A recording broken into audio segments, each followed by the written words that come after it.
Very strange picture, because if you read that, it says officials of the SCAD. SCAD is the Secretaría de Cultura, Artes y Deportes. In other words, the new Ministry of Culture. And that's, of course, me there. And what happened was I was forced to read my own destitución, my own resignation. You see this document here? And in the book I detail this, but and these gentlemen are from the Attorney General's office of the Coup. Right? And the gentleman in the orange shirt is actually one of the union employees who snuck into this very strange moment. Later on, I'm going to show you an actual video clip of this, because the person who was taking this photo, who also snuck in. This was a very volatile situation because the police were outside, and I had refused to resign, so they came to force me to resign and so forth. And the actual historian who was photographing this actually had the possibility of taking video. So there actually is a 45-second clip, and I'll show it to you in a moment, and you'll see how it is that someone is removed in a very civilized way, but not necessarily with the immediate gun to your head, you see, in the repression. And a lot of what happened in Honduras in the 7 months of the coup is June 28th, the new government took power in January 2010, was this kind of stuff. And the threatening of your children and a whole bunch of other things that did not require tanks in the streets and the other kinds of dramas. And I mention and emphasize this is because from our point of view, not just mine, many of these things may happen in the future in Latin America because of the growth of human rights since the 70s and 80s, right there. Even the very right wing of Latin America has figured out that it's not good to disappear people and assassinate people because it gets out and people, you got to dig up bodies and so forth. So I argue, and I don't have time to elaborate here, that there's a new way by which you can have a coup, and it becomes a kind of civilized way of doing it, if you will, and I'll show you that. So anyway, so I was removed like that. It was a very sad moment. And then I wrote a long memoir about it. And I wanted to show you the cover of this because it speaks to the argument. If you notice, the memoir cover has a woman and a man, right? And they're way down by, notice what's at the top. Those of you who know Copan, those are the feet of Stella. Remember the Stella in the park? And right, they're carrying a Maya inscribed iconography of a monument in which all the other cultural heritage of Honduras is being, in effect, flattened by the Mayanization of Honduras, right? And that's what that volume is about. Right? And so I wrote this long book about that after I was removed. And then these folks came to power. The current Minister of Tourism is this woman. She's a member of, in fact, she forged the famous letter that supposedly President Zelaya had offered that he would resign. And she became my boss, Mirna Castro, a woman who did not get her Ph.D. with Steve Stern at the University of Wisconsin. A woman who had been supposedly she's got a law degree, but that's never been confirmed either. And she had been the president of the Commission for Culture in the House of Deputies. And mostly because her husband, a multimillionaire Honduras, had funded her candidacy. Anyway, these are just a few of the groups. And the reason I show this is because they took this photograph, unbeknownst to me, because I would not have allowed this, in the courtyard of the National Archives in Honduras. And to me, that was very emblematic of their sense of what culture is about. And if you notice here, it says, en política, cuando las damas toman la delantera. In politics, when women sort of take charge. That was 2006. By 2009, they really did take charge. And she became the Minister of Culture. She became my boss. She's the one who eventually engineered that forced resignation that you saw a photograph of in a moment. And this woman is the current Honduran ambassador to the United Nations and the daughter of a former Honduran president, very involved in the coup as well. The only one of these women who were political women who did not support the coup was this woman here. But I just want to give you a sense of that because, again, the talk is about cultural policy after the coup and the point of the elections. Not only was our cultural policy derailed, but the people who came sense of cultural policy was not only different from ours, but very banal. And in the book, I talk a lot about this as well. And so they went upstairs in the Honduran National Archives is this wonderful, what do you call it, like a veranda from where the classical music can be played and so forth. So they decided to go up there. Remember, this is before the coup. Right? So their sense already what culture was about. And that the magazine in which this was published, Cromos, is this very lifestyle, fashion magazine and so forth, where the beautiful people of Tegucigalpa have themselves photographed. Now, the coup, of course, brought militarization. I wanted to show you this because you notice there's a mural in the back. And what's on the mural? Stella. Huh? In other words, it's Copan. Copan is everywhere. And what's interesting, though, is in this case, that mural was a mural made from below. It wasn't a tourist-generated mural. So Copan, and this is part of the argument that we were making in cultural policy, we weren't against the Maya, that we wanted to also get a sense of Maya as resisting. It's not just Maya as toys of tourism, because after all, the Maya resisted colonialism and continued to do. And not just in Guatemala, remember Guatemala's right next door, but Mexico and so forth. But the Maya as resistors to colonialism is out of the picture. What you want is Maya as great civilization for tourism. Right? And I thought that this photograph would capture this well. And I want you to see this clip because I want to talk a little bit about how I see 210, I was going to say Election Sunday. And can you turn the lights off? And just look at how someone is removed in a very civilized way. I think it's probably the only one of a few times in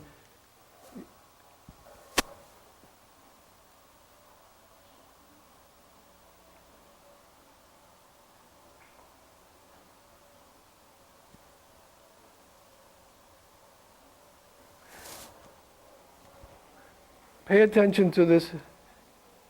This man replaced me. He's still there now.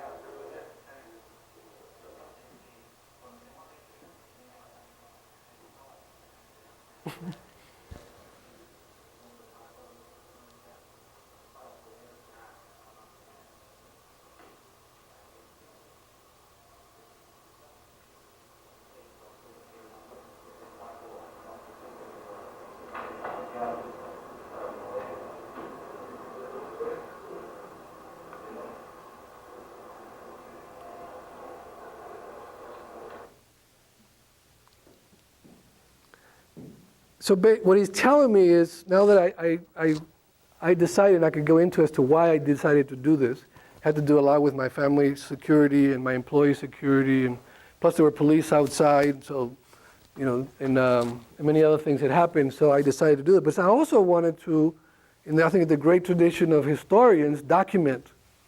For me, it was just, I wanted to document what was happening, not just to me, what was happening to others. And in fact, even 6 months before the coup, when we knew already there were various plots, because we had our own intelligence about these matters, I began to scan, not just personally, but my employees and so forth, because I knew that at one point I wanted to do this, to document and write something about it.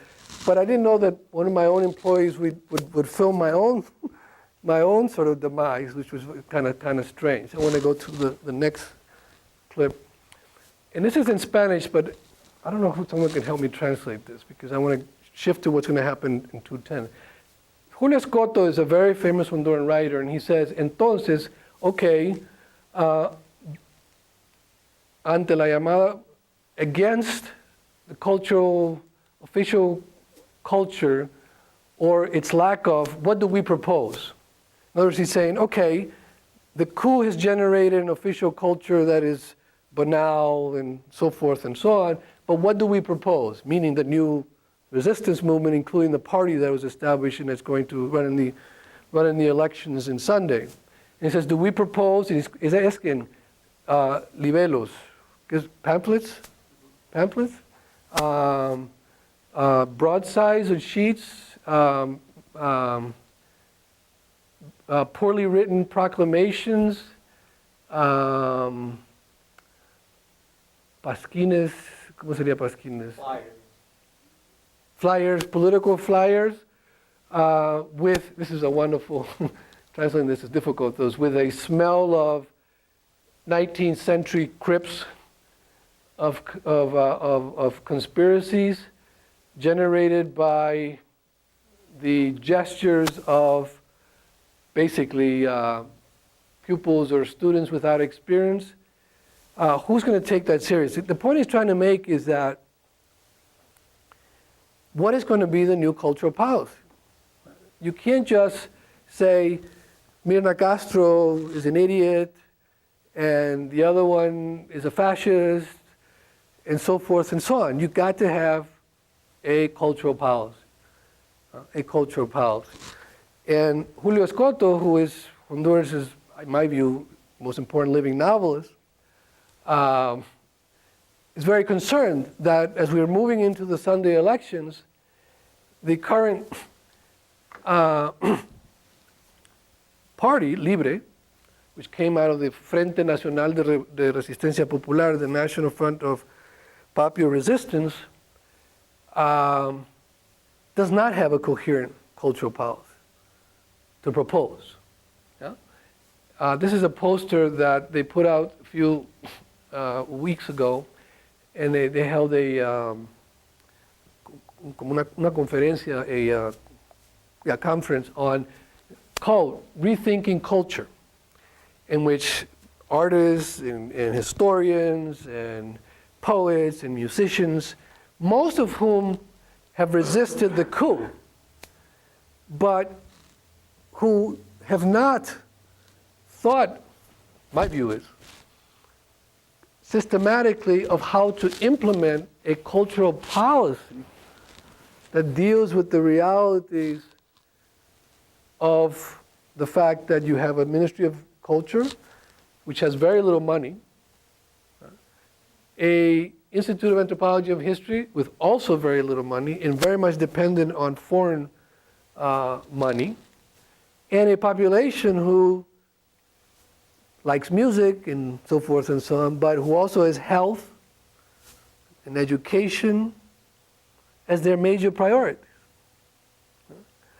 And I am very much concerned that in the rush that is happening to win the elections, that the various policy propositions on issues of cultural heritage and so forth have not been thought about very much. And so what I and others fear is that you could end up in a situation which, let's say Libre wins, the new party, and there's a very good chance they might win. The candidate is President Zelaya's wife, who's a fascinating and interesting woman. I think she, as I was telling Francisco last night and others, she has won her place. She's not just President Zelaya's, and if she were, I would say so. By the way, I'm not a member of either the party that was overthrown, and I'm not a member of Libre. But I'm sympathetic, and I support it. In fact, I'm one of the advisors on, I'm trying to advise against this kind of view.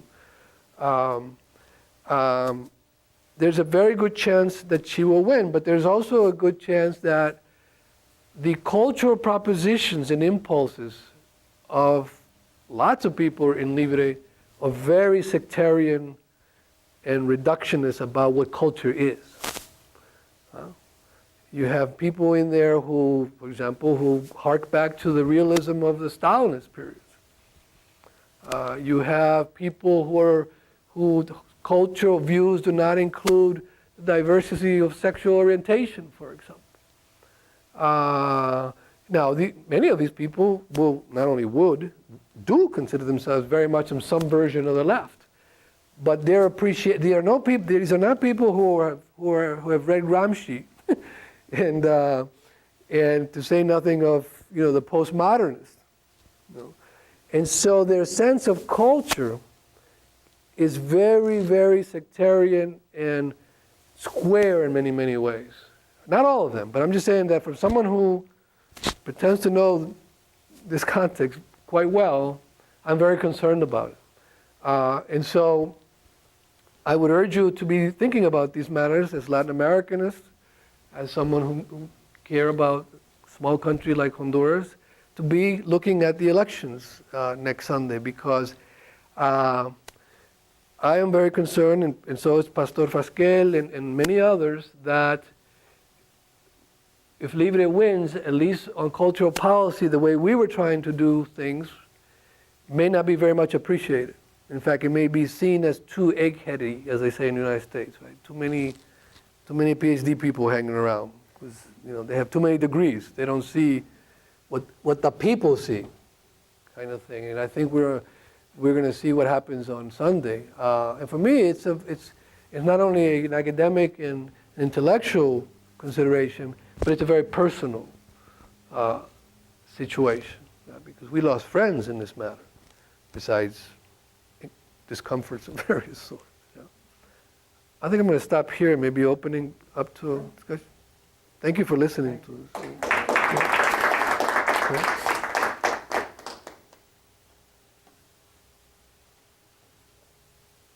Así que leyó todo el libro. No puede ser. Ni mi esposa lo leyó todo el libro, creo. ¿Mande? Ah, pero ¿ya lo había escrito? No. Okay. Yeah. No questions? Yeah.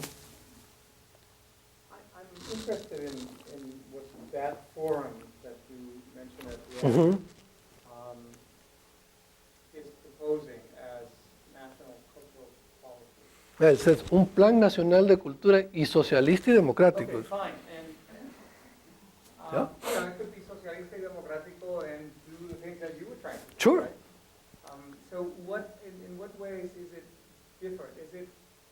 Do I take from what you said that it's more concerned about perhaps the elitism of cultural policy that it might conflict with basic needs of the population that the state needs to invest in, as opposed to the quote-unquote luxury of culture in many ways?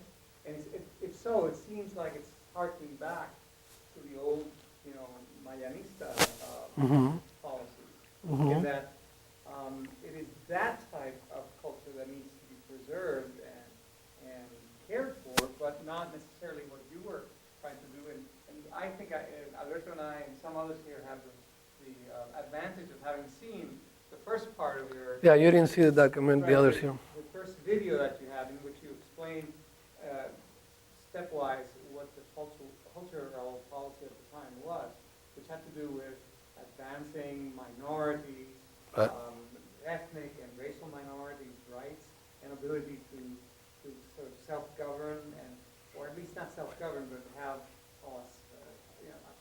independent and participate in the cultural... But positions in regard to, for example, how the histories of their people are written and so on. Right. I will stop saying what you actually would say much better, but I want to go back to that to ask you to elaborate on what happened in that meeting. Well, it's not so much that I think they don't necessarily say that of harking back to that. What I'm concerned about is, for example, that meeting was a day meeting. There were a series of resolutions taken. For example, one of the resolutions was that all, and they said all, and what they call cultural workers should be organized into various federations, musicians and painters and so forth, right? And that the state cultural policy should draw on these folks in order to. See, I think I don't like that. That's scary because it tends to, it's implied in there is a sense that certain people have the culture, the correct culture, and others do not. Now, it need not be the way, but we have enough examples in different parts of the world, right, in which that turns out to be. So, for example, another situation that emerged in the coup is that there were some artists who did not take a position on the coup. In fact, one of them, a very good friend of mine, in fact, Honduras is most, in my view, at least most well-recognized singer and so forth, folk singer, Guillermo Anderson, you must know him.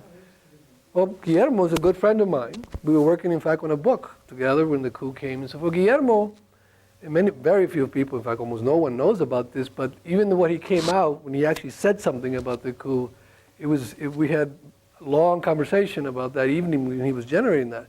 Well, he was just pilloried because by other musicians and artists and cultural workers, because Guillermo did not come out and denounce the coup in the way they felt he should have done it. And I'm very weary of that because I think deep down you have to respect and tolerate people's sense of why they didn't do certain things. And there are groups of folks in here who have a sense that if the party says this is the cultural policy, everybody has to move in that direction. If you don't, it's not that you disagree only, it's that you are suspect for not doing so. If I can follow up, that sounds like a Stalinist. Yeah, it's got, of course.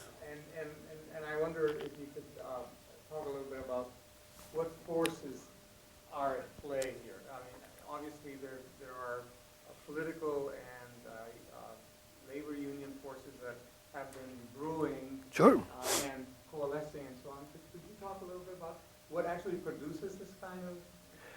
Well, I think part of it is the labor, that, but it's not so much that. My view is the following, and this is very complicated because we don't have the time to get into, but Honduran, unlike, for example, a place like Nicaragua or Chile or some other places, the Honduran left, for various reasons, and I can detail some, was and remains, in my view, historically very retrograde. As late as the 60s, basically Hondurans read what was known of Marxism was basically translated pamphlets from the Stalinist period, were translated in Mexico and brought to Honduras. And so that's one of the strands. This a very, oftentimes very primitive sense of not only Marxism, but other kinds of progressive kinds of thought. For example, postmodernist thought in the left in Honduras basically does not exist. Does not exist. So I think that's one issue. Another issue is in the Honduran left, especially this one, there is a very impulsive, in my view, almost childlike U.S. anti-imperialism vis-a-vis the United States. In large part because most of them have never visited the United States, do not speak English, and in large part because they also realize, as many of us I think probably in this room, that the CIA and so forth just play key roles in some of the worst atrocities of Latin America. However, that does not mean that, for example, you who are U.S. citizens here participate in that, like that, and so forth. And while Honduran left will recognize that abstractly, in practice and in designing cultural policy, they do not. So, for example, I read, and I can send it to you if you guys want, the document that came out of that meeting, and the first two paragraphs are about denouncing el imperialismo norteamericano, which I think should be denounced, but not in that way, because it reduces U.S. foreign policy, and not only that, diplomatic and even general relations with other countries, including Latin America, to Donald Duck, to Superman, to for example, it says, why should we be eating hamburgers? We could end up eating hamburgers for the rest of our life. That's not our cultural cuisine. Well, guess what? In Hartford, Connecticut, where I live, I can eat much more diverse foods of the world within 3 blocks than I can in all of Honduras. Why is that? Well, it's because different strands of migration histories here has brought peoples of various sorts. Now, they know that, but in the abstract. But it's not incorporated into a more complicated thinking of cultural policy. Yeah? For example, jazz, is a U.S. production. Yeah?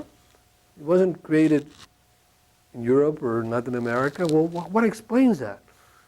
Is that important for thinking about culture in one's... You see what I'm going to... my point is this, Francisco, it's not that I don't think it's coming so much from the social movement and the role that unions play in that.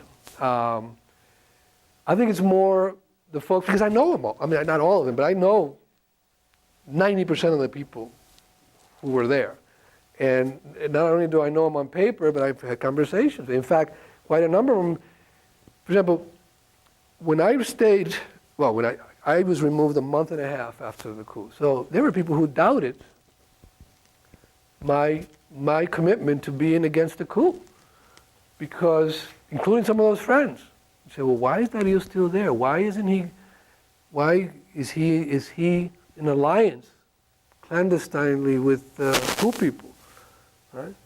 And so, I'm going to stop here, but you see what I'm trying to say? It's a disposition